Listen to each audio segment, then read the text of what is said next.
이 사연은 경기도 성남의 한 기업가 가족의 실화를 바탕으로 각색한 이야기입니다. 서울 강남구 청담동의 호화로운 저택에서 하루가 시작됩니다.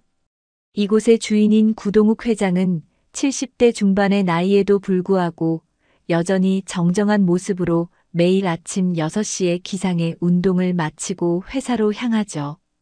그가 운영하는 동욱그룹은 건설업계에서 손꼽히는 대기업으로 30여 년간 쌓아 올린 그의 사업수와는 업계에서 전설로 통합니다. 하지만 이 모든 화려함 속에서도 구 회장의 마음속 가장 소중한 보석은 다름 아닌 5살 손녀딸 예린이었어요. 예린은 구 회장의 장남 구민수와 며느리 박소영 사이에서 태어난 외동딸로 구 회장에게는 늦둥이 손녀나 다름없는 존재였습니다. 특히 예린의 왼쪽 손목에 있는 작은 삼각형 모양의 점은 가족만이 아는 특별한 표시였죠. 구 회장은 그 점을 볼 때마다 우리 예린이만의 별표야라며 웃음을 터뜨리곤 했습니다. 이날도 구 회장은 회사 업무를 일찍 마치고 예린과 함께 한강공원으로 나들이를 나왔어요. 예린은 분홍색 원피스를 입고 흰색 운동화를 신은 채 그네를 타며 깔깔거리고 있었습니다. 구 회장은 벤치에 앉아 그런 손녀의 모습을 흐뭇하게 바라보고 있었죠. 할아버지, 더 높이 밀어주세요. 예린이 앙증맞은 목소리로 외쳤습니다. 그래, 우리 공주님. 하늘까지 닿을 만큼 높이 밀어줄게. 구 회장이 예린의 등을 살짝 밀어주며 대답했어요. 그때 구 회장의 휴대폰이 울렸습니다. 회사에서 걸려온 긴급 전화였죠. 구 회장은 예린에게 잠깐만 기다려 할아버지가 전화 받고 올게라고 말하며 10여 미터 떨어진 곳으로 이동했습니다. 전화 통화는 생각보다 길어졌어요. 해외 프로젝트 관련해서 즉시 결정해야 할 사안이 생겼기 때문이었습니다. 구 회장이 통화를 마치고 예린이 있던 그네로 돌아왔을 때 그곳에는 아무도 없었어요. 그네만이 바람에 흔들리고 있을 뿐이었습니다. 예린아. 구 회장이 급하게 소리쳤지만 대답은 없었어요. 주변을 둘러봐도 분홍색 원피스를 입은 작은 아이는 보이지 않았습니다. 구 회장의 심장이 쿵쾅거리기 시작했죠. 예린아, 예린아. 구 회장은 점점 더 큰 소리로 손녀의 이름을 불렀습니다. 공원에 있던 다른 사람들도 함께 찾기 시작했어요. 그때 한 아주머니가 아까 작은 아이가 낯선 남자와 함께 가는 걸 봤는데 라고 말했습니다. 구 회장의 얼굴이 순식간에 하얗게 변했어요. 그는 즉시 경찰에 신고했고 공원 곳곳을 샅샅이 뒤졌습니다. 하지만 찾을 수 있었던 건 예린의 작은 흰색 운동화 한 짝뿐이었어요. 그 운동화는 공원 한쪽 구석 풀숲에서 발견되었습니다. 구 회장은 그 운동화를 손에 들고 털썩 주저앉았어요. 평생 무엇이든 해결할 수 있다고 믿었던 그였지만 이 순간만큼은 완전히 무력했습니다. 눈앞이 캄캄해지는 것 같았죠. 내가 어떻게... 구 회장의 입술이 떨렸습니다. 자신의 부주의로 소중한 손녀를 잃었다는 죄책감이 가슴을 짓눌렀어요. 그는 예린의 운동화를 꼭 안고 눈물을 흘렸습니다. 그날 밤 구 회장은 한숨도 자지 못했어요.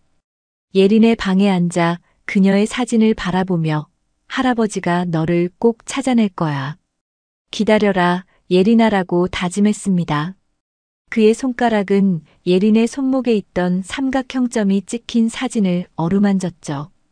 이것이 구동욱 회장의 긴 여정의 시작이었습니다. 구 회장은 예린이 사라진 지 하루도 지나지 않아 모든 수단을 동원하기 시작했습니다. 그는 먼저 서울 강남경찰서의 수사과장을 직접 만나 사건의 긴급성을 간주했어요. 과장님, 제 손녀가 납치되었습니다. 모든 가능한 수사 인력을 투입해 주십시오. 구 회장의 목소리는 간절했지만 위험을 잃지 않았습니다. 수사과장 김영태는 고개를 끄덕이며 답했어요. 회장님, 이미 특별수사팀을 구성했습니다. 공원 주변 모든 CCTV 영상을 확보하고 있고 목격자들도 다시 조사하고 있어요. 하지만 수사는 쉽게 진전되지 않았습니다. 공원 주변의 CCTV 영상들을 모두 확인했지만 예린이 사라지는 결정적인 순간은 포착되지 않았어요. 마치 누군가 치밀하게 계획한 것처럼 사각지대로만 이동한 흔적이 보였죠. 구회장은 경찰 수사만으로는 부족하다고 판단했습니다. 그는 국내 최고라는 사설 탐정 이정민을 찾아갔어요. 이정민은 20여 년간 실종자 찾기 전문으로 활동해온 베테랑이었습니다.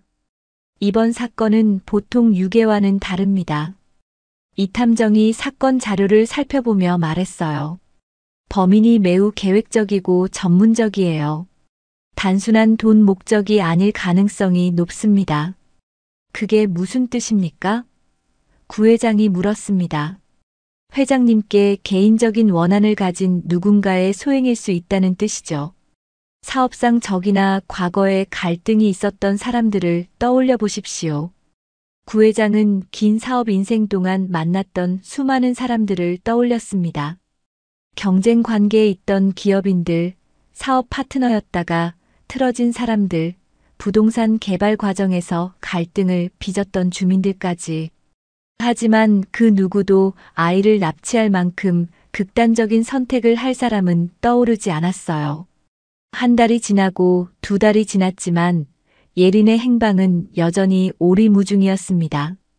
구회장은 현상금을 10억 원으로 올렸고 해외 전문 수사기관에까지 도움을 요청했어요. 하지만 아무런 단서도 찾을 수 없었습니다. 이런 상황에서 가족들 사이에도 균열이 생기기 시작했어요. 예린의 아버지인 구민수는 아버지를 원망하기 시작했습니다. 아버지가 조심했어야 했잖아요. 어떻게 5살짜리 아이를 혼자 두고 전화를 받으러 갈 수가 있어요. 민수가 목소리를 높였습니다. 며느리 소영은 매일 울기만 했어요. 우리 예린이가 어디서 무슨 일을 당하고 있을까요? 그녀는 예린의 방에서 나오지 않으며 밥도 제대로 먹지 않았습니다. 구회장은 이 모든 비난과 원망을 묵묵히 감당했습니다. 그는 자신이 받아야 할 당연한 결과라고 생각했거든요. 하지만 마음속으로는 더욱 간절하게 예린을 찾겠다고 다짐했습니다. 밤이 되면 구회장은 예린의 방에 앉아 그녀의 사진을 바라보곤 했어요. 특히 예린의 손목에 있는 삼각형 점이 선명하게 보이는 사진을 자주 들여다봤습니다. 예린아, 할아버지가 널 반드시 찾아내겠다. 내가 어디에 있든 상관없어. 할아버지는 포기하지 않을 거야. 구회장은 혼잣말로 중얼거렸습니다. 그는 매일 아침 예린의 사진에 대고 오늘도 너를 찾으러 갈게라고 인사했고 밤에는 오늘도 못 찾았지만 내일은 꼭 찾을 거야 라고 약속했어요. 하지만 현실은 냉혹했습니다. 시간이 갈수록 사람들의 관심은 줄어들었고 경찰도 다른 사건들에 밀려 수사 강도가 약해졌어요. 이 탐정마저도 이 정도면 해외로 밀반출되었을 가능성이 높다며 사실상 수사 종료를 암시했습니다. 그럼에도 구회장은 포기하지 않았어요. 그는 개인적으로 전국의 고아원과 아동보호시설을 방문하며 예린의 사진을 보여주었습니다. 혹시나 하는 마음에 해외 입양 관련 기관들과도 연락을 취했죠. 혹시 이 아이를 본 적이 있나요? 손목에 삼각형 모양의 점이 있어요. 구회장은 어디를 가든 같은 말을 반복했습니다. 하지만 돌아오는 대답은 항상 같았어요. 죄송합니다. 본 적이 없네요. 이렇게 1년이 흘렀습니다. 구회장의 머리는 더욱 휘어졌고 체중도 많이 줄었어요. 하지만 그의 의지만큼은 여전히 확고했습니다. 그는 예린을 찾는 일을 멈추지 않았고 그것이 자신의 남은 인생의 유일한 목표라고 여겼습니다. 15년이라는 세월이 흘렀습니다. 구회장은 이제 80대 후반의 노인이 되었지만 여전히 예린을 찾는 일을 포기하지 않았어요. 매일 아침 일어나면 가장 먼저 하는 일이 예린의 방을 확인하는 것이었습니다. 예린의 방은 15년 전 그 모습 그대로 보존되어 있었어요.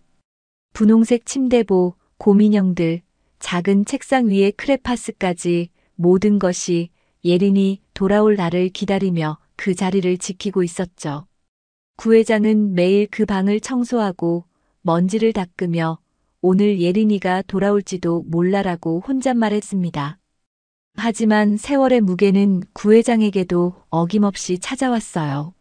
한때 든든했던 그의 체격은 많이 줄어들었고 걸음걸이도 예전만큼 힘차지 않았습니다.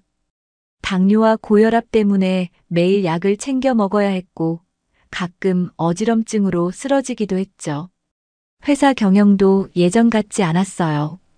구회장이 예린 찾기에만 집중하다 보니 사업에 소홀해졌고 그 결과 동욱그룹의 매출은 계속 감소하고 있었습니다. 어느 날 이사회에서 상무 박철호가 조심스럽게 입을 열었어요. 회장님, 죄송한 말씀이지만 이제는 현실을 받아들이셔야 하는 것 아닙니까? 15년이나 지났는데. 무슨 소리야? 구회장이 책상을 탁 치며 일어났습니다. 예린이는 살아있어. 내가 느낄 수 있다고. 하지만 회장님, 회사 상황이 너무 어려워졌습니다. 예린 양을 찾는데 사용한 비용만 해도 수백억 원이 넘어요. 또 다른 이사가 말했습니다. 구회장의 눈에 분노가 서렸어요. 돈이 문제야? 내 손녀를 찾는데 돈이 아까워? 결국 그날 이사회는 격렬한 논쟁 끝에 무산되었습니다. 구회장은 회의실을 나서며 내가 살아있는 한 예린이를 찾는 일은 계속될 거야 라고 선언했어요. 가족들의 상황도 달라져 있었습니다. 아들 민수는 몇 년 전 이혼했고 며느리였던 소영은 재혼해서 다른 곳으로 이사를 갔어요. 집에는 구회장과 몇 명의 가정부만이 남아 있었습니다. 그럼에도 구회장은 매일 같은 루틴을 반복했어요. 오전에는 예린의 방을 정리하고 오후에는 새로운 단서가 없는지 확인했습니다. 저녁에는 예린의 사진 앞에 앉아 하루 있었던 일을 이야기했죠. 예린아, 오늘도 너를 찾으러 다녔어. 인천 쪽 고아원 3곳을 더 방문했는데 아직 소식이 없더라. 구회장이 예린의 사진에 대고 말했습니다. 하지만 할아버지는 포기하지 않을 거야. 너도 어디선가 할아버지를 기다리고 있지? 그는 예린의 손목에 있던 삼각형점을 그린 스케치북을 늘 가지고 다녔어요. 누군가를 만날 때마다 그 스케치를 보여주며 이런 점이 있는 아이를 본 적 있나요? 라고 물었습니다. 어느 날 밤 구회장은 예린의 방에서 그녀의 어린 시절 동영상을 보고 있었어요. 스마트폰으로 촬영한 영상 속에서 5살 예린이 까르르 웃으며 할아버지 사랑해요. 라고 말하는 모습이 나왔습니다. 나도 사랑한다, 예린아. 할아버지가 얼마나 너를 그리워하는지 모르지?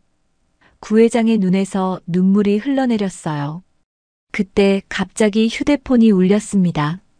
낯선 번호였어요. 구회장은 조심스럽게 전화를 받았습니다. 여보세요? 구회장님이십니까? 저는 익명의 제보자입니다.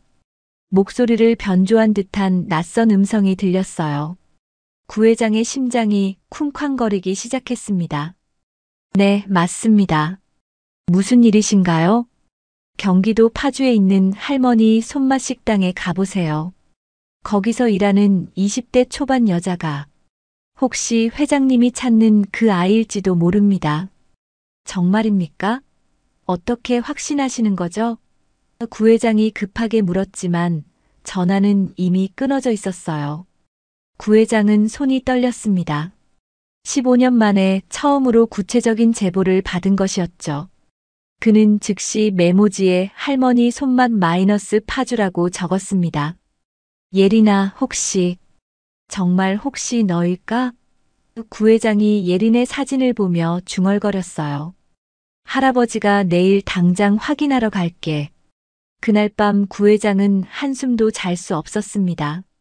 15년간 꺼지지 않았던 희망의 불씨가 다시 활활 타오르고 있었거든요. 다음 날 아침 구 회장은 평소보다 일찍 일어났습니다. 밤새 뒤척이며 잠을 제대로 이루지 못했지만 마음은 15년 만에 처음으로 설레고 있었어요.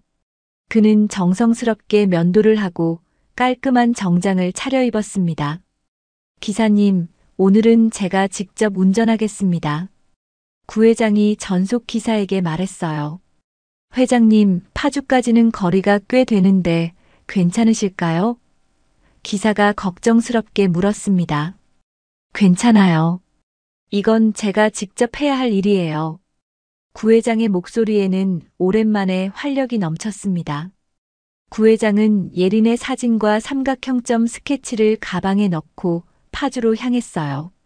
운전하는 내내 가슴이 두근거렸습니다. 정말 예린이일까? 아니면 또 다른 실망일까? 복잡한 감정들이 교차했죠. 1시간 반 정도 운전한 끝에 구 회장은 파주의 한 골목에 있는 할머니 손맛 식당을 찾았습니다. 낡은 간판과 소박한 외관을 가진 작은 식당이었어요. 구 회장은 차에서 내려 깊게 숨을 들이쉬었습니다. 진정해, 구동욱. 너무 서두르지 마. 그는 스스로를 다독이며 식당 문을 열었어요. 식당 안은 점심시간이라 그런지 손님들로 붐비고 있었습니다. 구 회장이 빈 테이블에 앉자 한 젊은 여성이 다가왔어요. 어서 오세요. 몇 분이세요? 그 여성이 밝은 목소리로 인사했습니다. 구 회장은 그 순간 심장이 멎는 듯한 느낌을 받았어요. 그녀의 얼굴에서 어린 시절 예린의 모습이 겹쳐 보였거든요. 키는 예린이 자랐을 만큼 컸고 얼굴형도 비슷했습니다. 한 명입니다. 구 회장이 떨리는 목소리로 대답했어요. 네, 여기 메뉴판이에요. 천천히 보시고 주문해 주세요. 그녀가 메뉴판을 건네주며 미소 지었습니다. 구 회장은 그녀의 손을 자세히 보려고 했지만 긴 소매 때문에 손목이 보이지 않았어요. 그는 적당한 음식을 주문하고 그녀의 움직임을 유심히 관찰했습니다. 걸음걸이가 예린이와 비슷해. 구 회장의 마음이 더욱 빨라졌어요. 잠시 후 그녀가 물을 가져다 주었습니다. 그때 소매가 살짝 올라가면서 그녀의 왼쪽 손목이 드러났어요. 구 회장의 눈이 그곳에 고정되었습니다. 그곳에 작은 삼각형 모양의 점이 있었습니다. 구 회장은 숨이 막히는 듯 했어요. 15년간 그리워했던 그 표시가 분명히 거기 있었습니다. 손이 덜덜 떨리기 시작했죠. 저기, 실례지만 성함이 어떻게 되시나요? 구 회장이 조심스럽게 물었습니다. 아, 저요? 지수예요. 김지수. 그녀가 웃으며 답했어요. 김지수. 예린이가 아닌 다른 이름이었지만 구 회장은 실망하지 않았습니다. 15년이나 지났으니 이름이 바뀌었을 수도 있다고 생각했거든요. 지수 씨는 여기서 일하신 지 오래되셨나요? 한 3년 정도 됐어요. 왜 그러세요? 지수가 고개를 갸웃했습니다. 구 회장은 더 많은 질문을 하고 싶었지만 갑자기 다가가면 그녀가 놀랄 것 같아 참았어요. 대신 천천히 식사를 하며 지수의 모든 움직임을 관찰했습니다. 지수가 다른 손님들을 응대하는 모습, 웃는 모습, 심지어 가끔 보이는 작은 습관들까지 모든 것이 어린 시절 예린과 닮아 있었어요. 특히 지수가 쟁반을 들 때 왼손으로 균형을 잡는 방식이 예린이 블록을 쌓을 때 하던 동작과 똑같았습니다. 구 회장의 확신은 점점 커져갔죠. 식사를 마친 구 회장이 계산하려고 카운터로 갔을 때 지수가 다시 다가왔어요. 맛있게 드셨어요? 지수가 친근하게 물었습니다. 네, 정말 맛있었어요. 지수 씨가 어릴 때부터 여기 사셨나요? 지수의 표정이 잠깐 어두워졌어요. 아니요, 저는 고아원에서 자랐어요. 어릴 때 기억은 별로 없고, 구 회장의 가슴이 철렁했습니다. 고아원에서 자랐다는 것, 어릴 때 기억이 없다는 것, 모든 것이 들어맞고 있었어요. 혹시 몇 살 때부터 고아원에 계셨나요? 5살 때부터요. 왜 이런 걸 물어보세요? 지수가 의아해했습니다. 5살. 바로 예린이 사라진 나이였어요. 구 회장은 더 이상 참을 수 없었습니다. 지수 씨, 혹시 손목에 있는 그 점, 태어날 때부터 있었던 건가요? 지수가 자신의 왼쪽 손목을 내려다보며 고개를 끄덕였어요. 네, 태어날 때부터 있었다고 들었어요. 왜 그러세요? 구 회장의 눈에서 눈물이 흘러내렸습니다. 그는 가방에서 예린의 사진을 꺼냈어요. 이 아이, 혹시 본 적 있나요? 지수가 사진을 보더니 깜짝 놀랐습니다. 이건 저와 너무 닮았네요. 누구예요? 네, 내 손녀야. 구 회장의 목소리가 떨렸어요. 15년 전에 사라진. 그 순간 지수의 얼굴이 하얗게 변했습니다. 뭐라고요? 그게 무슨. 하지만 식당에 다른 손님들이 있어서 더 이상 대화를 계속할 수 없었어요. 구 회장은 명함을 건네며 말했습니다. 지수 씨, 제발 저와 한 번만 이야기할 시간을 주세요. 중요한 얘기가 있어요. 지수는 혼란스러운 표정으로 명함을 받았습니다. 저는 잘 모르겠어요. 구 회장은 더 이상 머물 수 없었어요. 지수가 너무 놀란 것 같았거든요. 그는 조심스럽게 말했습니다. 천천히 생각해 보세요. 언제든 연락 주시면 됩니다. 구 회장이 식당을 나서며 마지막으로 지수를 돌아봤을 때 그녀는 여전히 혼란스러운 표정으로 서 있었어요. 하지만 구 회장의 마음은 확신으로 가득했습니다. 저 아이가 예린이야. 틀림없어. 구 회장은 식당을 나온 후 차 안에서 한동안 움직이지 못했습니다. 15년 만에 예린을 찾았다는 기쁨과 동시에 그녀가 자신을 전혀 기억하지 못한다는 현실이 가슴을 아프게 했어요. 그는 핸들을 꽉 쥐고 깊은 숨을 몰아쉬었습니다. 진정해, 구동욱. 서두르면 안 돼. 지수가. 예린이가 놀라지 않게 조심스럽게 접근해야 해. 다음 날 구 회장은 이정민 탐정을 다시 찾았어요. 오랫동안 함께 예린을 찾아왔던 동반자였죠. 탐정님, 지수라는 아이의 과거를 조사해 주십시오. 구 회장이 지수의 사진과 인적사항을 건네며 말했습니다. 이 탐정은 사진을 보더니 놀란 표정을 지었어요. 이 아이가 예린 양과 정말 닮았네요. 손목의 삼각형 점도 똑같아요.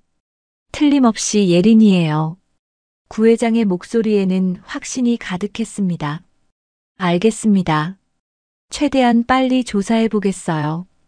일주일 후 이 탐정은 충격적인 조사 결과를 가지고 왔습니다. 회장님, 김지수의 과거를 추적해 봤는데요. 이 탐정이 서류를 펼치며 말했어요.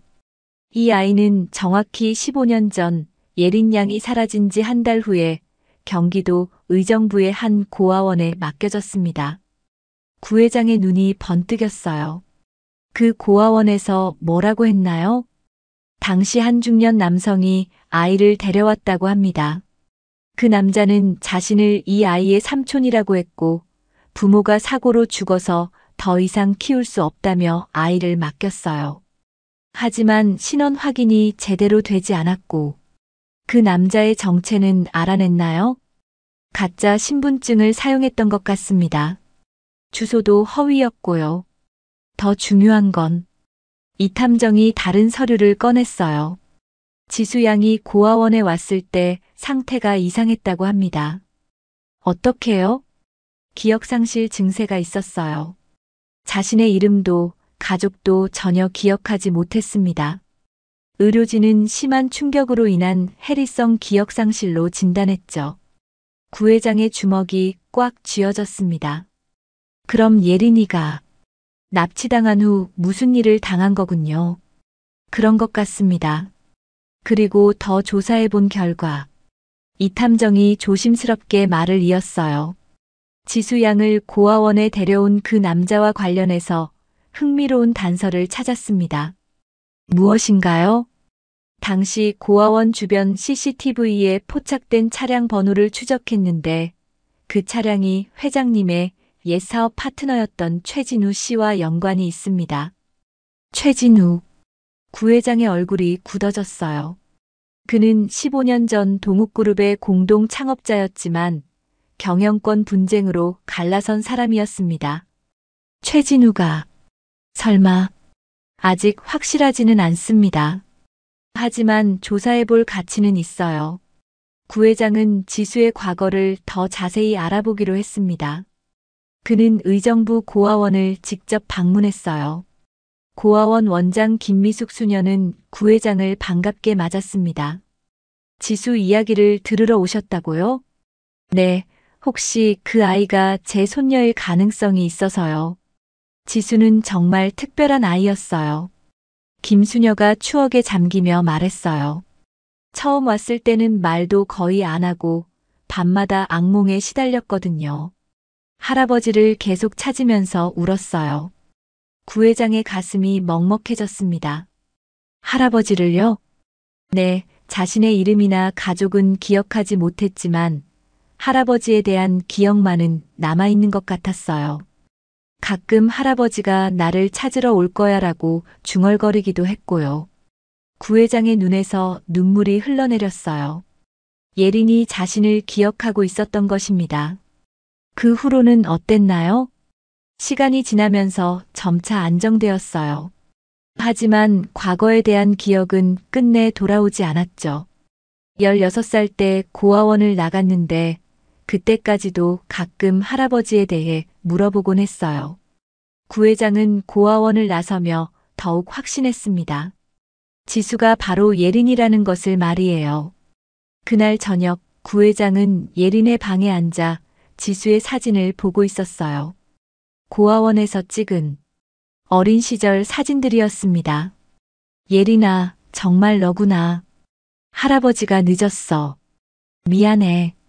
구회장이 사진을 쓰다듬으며 중얼거렸습니다. 하지만 동시에 걱정도 되었어요. 지수에게 진실을 어떻게 말해야 할지, 그녀가 받아들일 수 있을지 확신이 서지 않았거든요. 천천히, 차근차근 접근해야겠어. 예린이가, 지수가 놀라지 않게. 구회장은 내일부터 본격적으로 지수에게 다가갈 계획을 세우기 시작했습니다. 15년 만의 재회를 위한 마지막 준비였죠. 며칠 후 구회장은 다시 할머니 손맛 식당을 찾았습니다. 이번에는 지수와 제대로 이야기할 기회를 만들고 싶었어요. 점심시간이 지난 한적한 오후 시간을 택했습니다. 지수는 구회장을 보자 조금 긴장한 표정을 지었어요. 또 오셨네요. 네, 지수 씨와 꼭 이야기하고 싶은 게 있어서요. 구회장이 조심스럽게 말했습니다. 지수는 잠시 망설이다가 구회장의 맞은편에 앉았어요. 정말 모르겠어요. 제가 누군지도 확실하지 않은데. 구회장은 가방에서 예린의 어린 시절 사진들을 꺼냈습니다. 그리고 지수의 손목을 가리키며 말했어요. 지수 씨, 이 삼각형점 말이에요. 우리 가족만이 아는 특별한 표시였어요. 구회장의 목소리가 떨렸습니다. 내 손녀 예린이에게만 있던. 그만해주세요. 지수가 갑자기 소리쳤어요. 저는 김지수예요. 예린이 아니에요. 하지만 그녀의 눈에는 혼란과 두려움이 가득했습니다. 구회장은 더욱 부드럽게 말했어요. 지수 씨, 무서워하지 마세요. 저는 그저 당신이 제 손녀일 가능성이 있다고 생각할 뿐이에요. 하지만 저는 기억이 안 나요. 5살 이전의 일은 아무것도. 지수의 목소리가 가늘어졌습니다. 구회장은 예린이 좋아하던 동요를 조용히 흥얼거렸어요. 작은 별아, 아름답게 비춰라. 그 순간 지수의 몸이 살짝 떨렸습니다. 어딘가 익숙한 멜로디였거든요. 이 노래, 지수가 중얼거렸어요. 예린이가 가장 좋아하던 노래였어요. 할아버지가 매일 밤 불러주던. 구회장의 눈에서 눈물이 흘렀습니다. 지수는 머리를 감싸며 괴로워했어요. 아, 머리가 아파요. 뭔가 떠오르려는 것 같은데.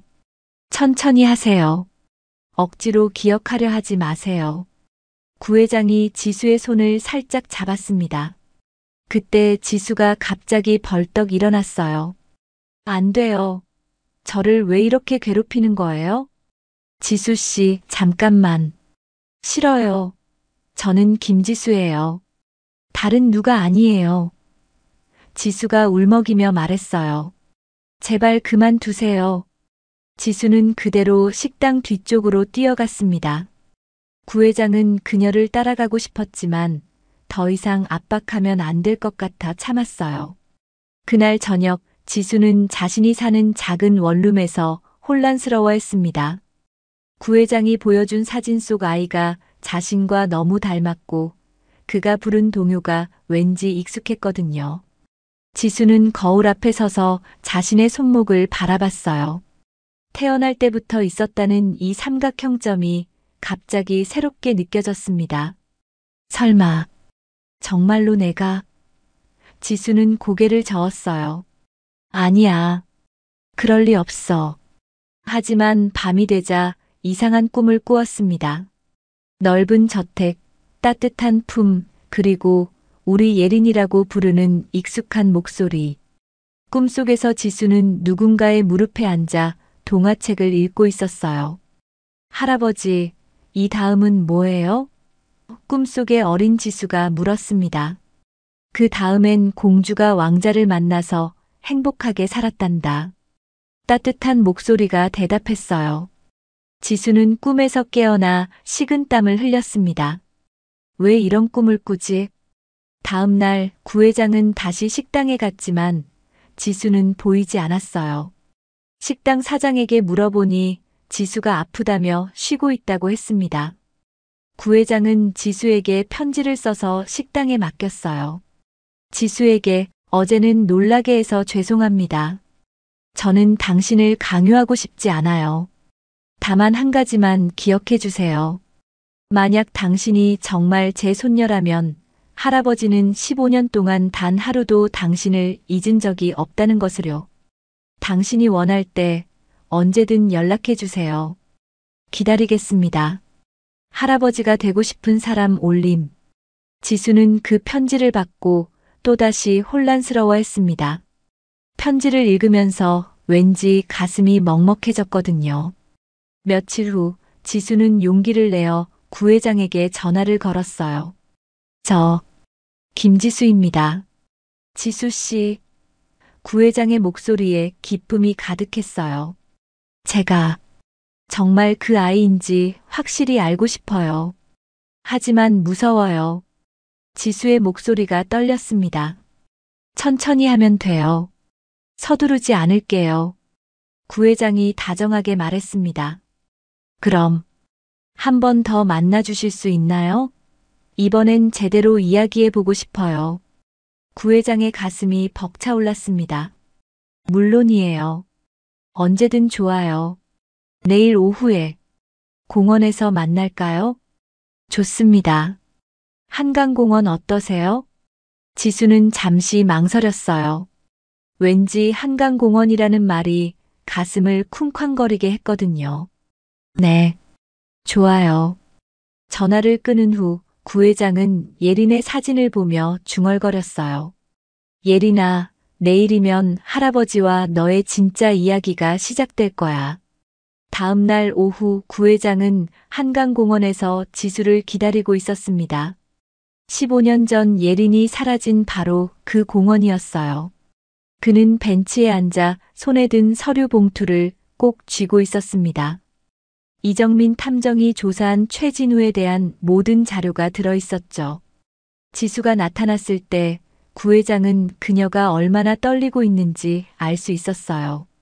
지수의 손도 미세하게 떨리고 있었거든요. 와주셔서 고마워요. 구 회장이 일어나며 인사했습니다. 저도 진실을 알고 싶어요. 지수가 벤치에 앉으며 말했어요.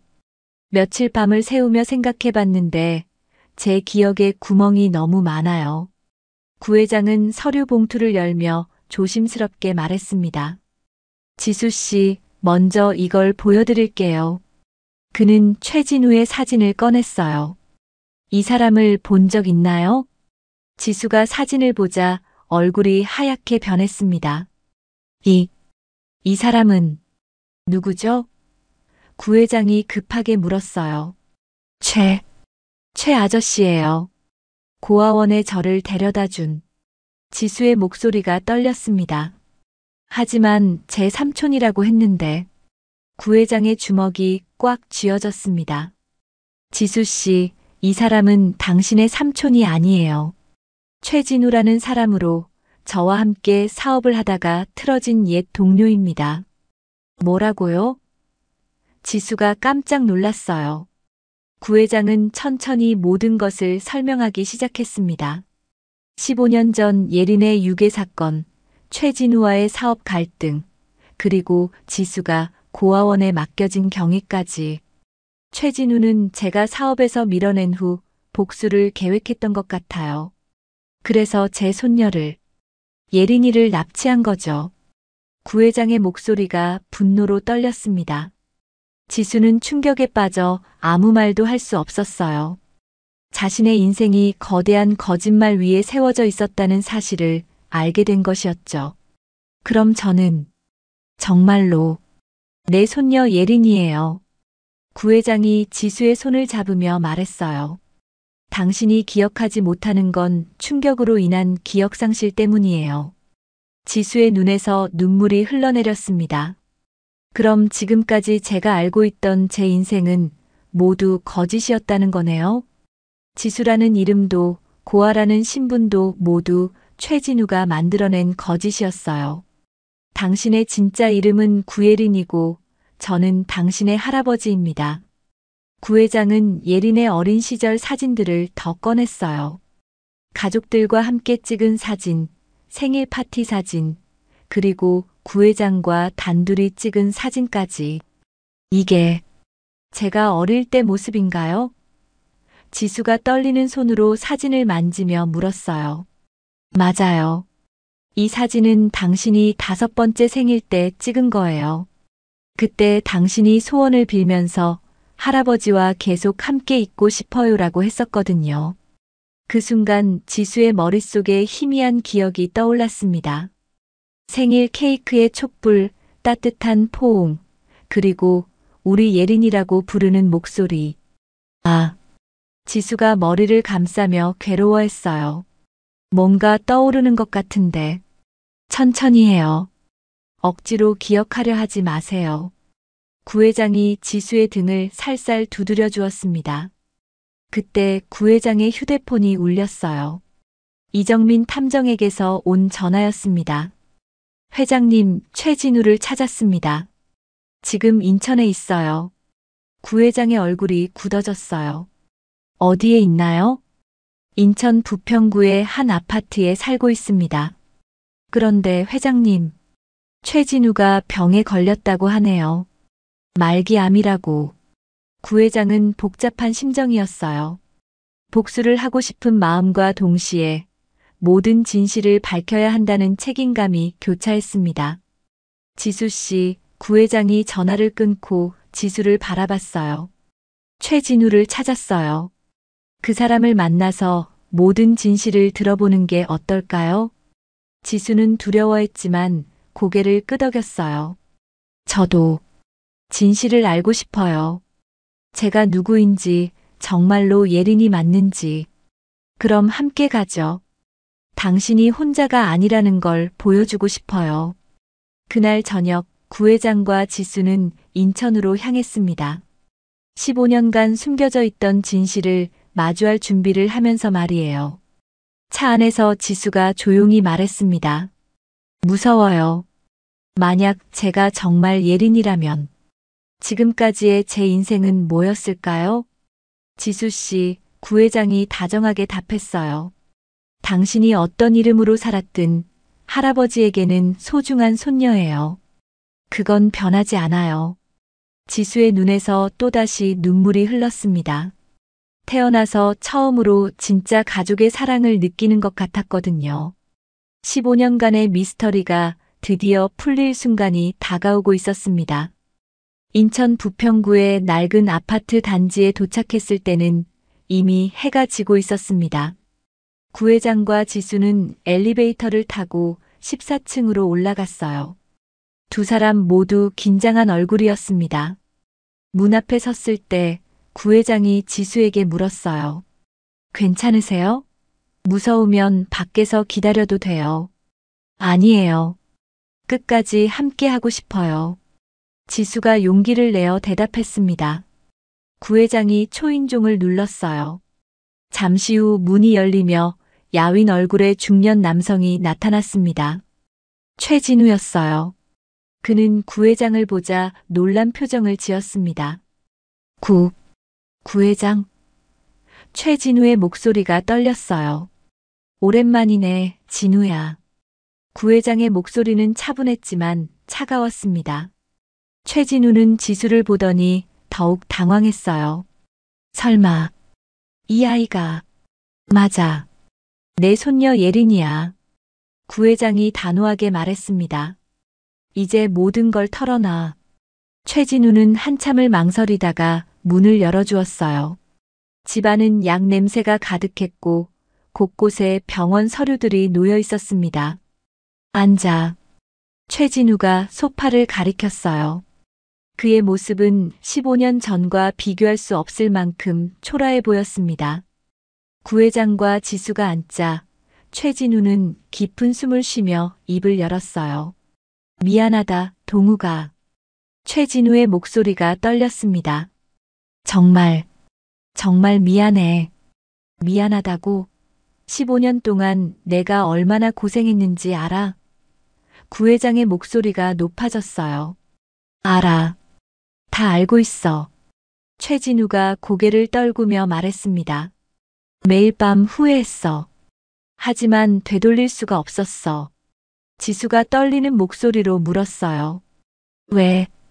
왜 그런 일을 하셨어요? 최진우는 지수를 바라보며 눈물을 흘렸습니다. 예린아, 정말 많이 컸구나. 제 이름은 지수예요. 아니, 모르겠어요. 지수가 혼란스러워했어요. 너는 구예린이야. 최진우가 확실하게 말했습니다. 내가 너를 납치했어. 할아버지에게 복수하려고. 구회장이 주먹을 꽉 쥐었어요. 왜 아이를 끌어들였어? 회사가 망했을 때 너 때문에 모든 걸 잃었다고 생각했거든. 최진우가 괴로워하며 말했어요. 가족도 떠나고 재산도 다 날리고 그때는 정신이 없었어. 그래서 내 손녀를 납치한 거야? 처음엔 그냥 며칠만 숨겨두려고 했어. 너를 고생시키고 싶었거든.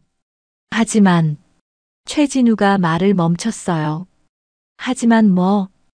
예린이가 너무 무서워했어. 계속 울면서 할아버지를 찾았거든. 그래서 기억을 잃게 만들었어. 지수가 충격을 받았어요. 기억을. 어떻게요? 심리학을 전공한 친구가 있었거든. 그 친구가 최면과 약물을 사용해서. 최진우는 더 이상 말을 잇지 못했습니다. 구회장이 분노로 떨었어요. 미친놈, 5살짜리 아이에게 그런 짓을. 미안해. 정말 미안해. 최진우가 바닥에 무릎을 꿇었습니다. 매일 후회했어. 하지만 이미 돌이킬 수 없었어. 지수가 울면서 말했어요. 그럼 제 기억들이, 가족에 대한 기억들이 정말로 없어진 거예요? 아니야, 예린아. 최진우가 급하게 말했습니다. 완전히 사라진 건 아니야. 깊은 곳에 숨겨져 있을 뿐이야. 시간이 지나면서 조금씩 돌아올 거야. 구회장이 지수의 손을 잡았어요. 괜찮아, 예린아. 기억이 돌아오지 않아도 돼. 지금부터 새로운 추억을 만들면 돼. 그때 지수의 머릿속에 갑자기 선명한 기억이 떠올랐습니다. 구회장이 자신을 안고 그네를 밀어주던 모습, 우리 예린이라고 부르던 따뜻한 목소리. 할아버지. 지수가 떨리는 목소리로 말했어요. 기억나요? 할아버지가 저를 안고 별을 보여주시던 거. 그리고 제가 아플 때 밤새 간병해 주시던 거. 구회장의 눈에서 눈물이 쏟아졌습니다. 예린아. 할아버지. 지수가 구회장의 품에 안겼어요. 보고 싶었어요. 계속 꿈에서 할아버지를 찾았어요. 15년 만에 재회였습니다. 할아버지와 손녀는 서로를 꼭 안으며 오랫동안 울었어요. 최진우는 그 모습을 보며 더욱 괴로워했습니다. 동우가 어떤 벌이든 받겠어. 경찰에 자수할게. 구회장이 예린을 안은 채 최진우를 바라봤어요. 진우야. 미안해. 정말 미안해. 너를 용서할 수는 없어. 구회장의 목소리는 여전히 차가웠습니다. 하지만 예린이를, 지수를 안전하게 길러준 건 고마워. 최진우가 놀랐어요. 뭐라고? 고아원에서 들었어. 내가 가끔 찾아와서 지수 상태를 확인했다고. 나름대로는 죄책감이 있었던 거겠지. 그래도 용서받을 수는 없어. 구회장은 예린의 머리를 쓰다듬으며 말했어요.